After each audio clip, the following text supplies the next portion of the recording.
I just want to pop you over to the Durban ICC, Paul Mashatile answering questions on the sidelines of the Africa Travel Indaba. Let's listen.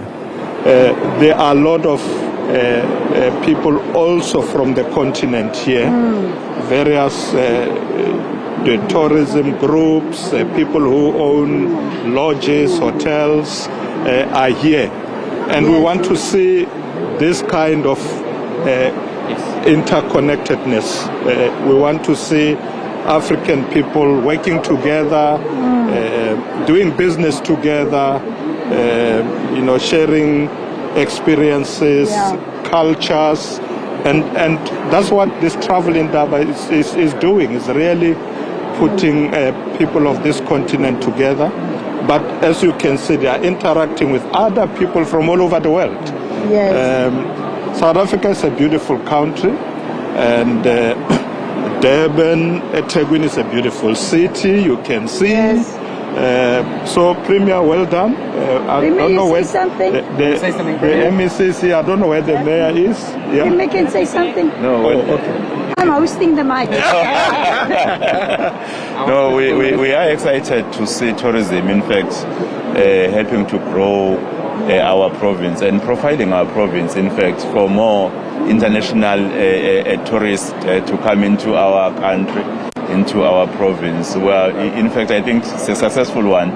We're hoping to host more in this province. I think the warmness and the greatness of our heritage, it deserves that we have more in our province. I know that many businesses are benefiting out of this.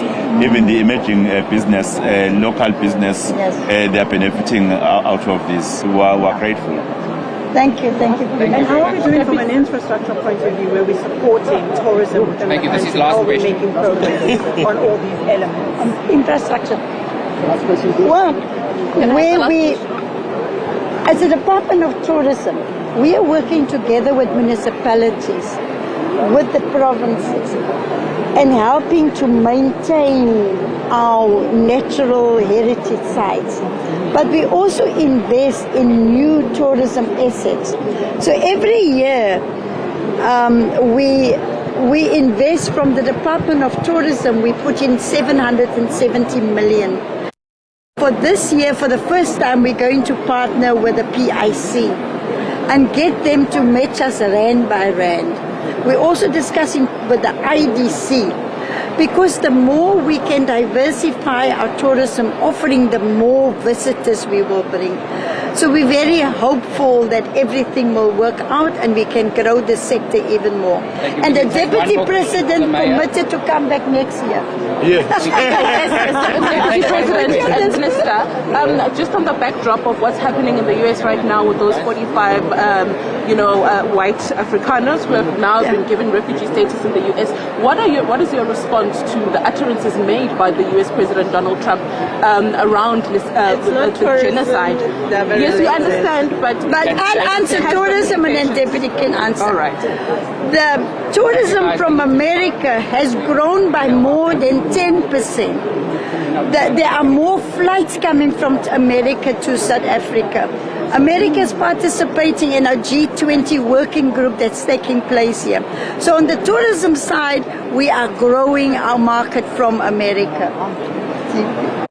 Well, when the president decides to visit the US, he will invite President Trump to come here so that he can see our beautiful country, see that there is no genocide here. We are beautiful, happy people, black and white, working, living together. So I hope he will accept the invitation to come, because I think he's being lied to. There is no genocide. Thank you very much. Thank you. Can I please Thank you. stand still while the media? yes, thank you. All right, so that's the situation at the Inkosi Luthuli International Convention Center in Durban. It's where the Africa Travel Indaba 2025 is currently underway. And you can see the media scrum there as people trying to get a hold of their own mics. But we were able to really get the essence of some of the questions that were posed to the Deputy President and the Tourism Minister, not only around this conference, but other news and issues that are certainly top of mind for many people in this country.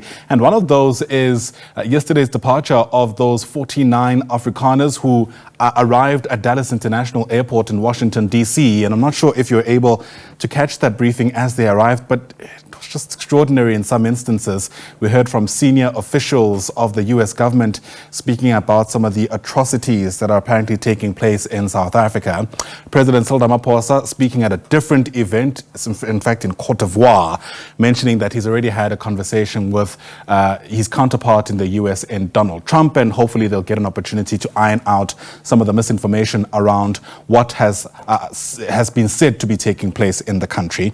But interesting remarks also from Patricia de Lille, by the way, who has gone on to mention that travel from the U.S. into South Africa has ironically increased. Admittedly, she hasn't given us a time frame of where she's measuring this from, but she says U.S. flights into South Africa have gone up by about 10%, which of course doesn't really correlate to comments from the U.S. president, who's mentioned multiple times that, quote unquote, bad things are happening in this country. So the contradictions in some instances continue.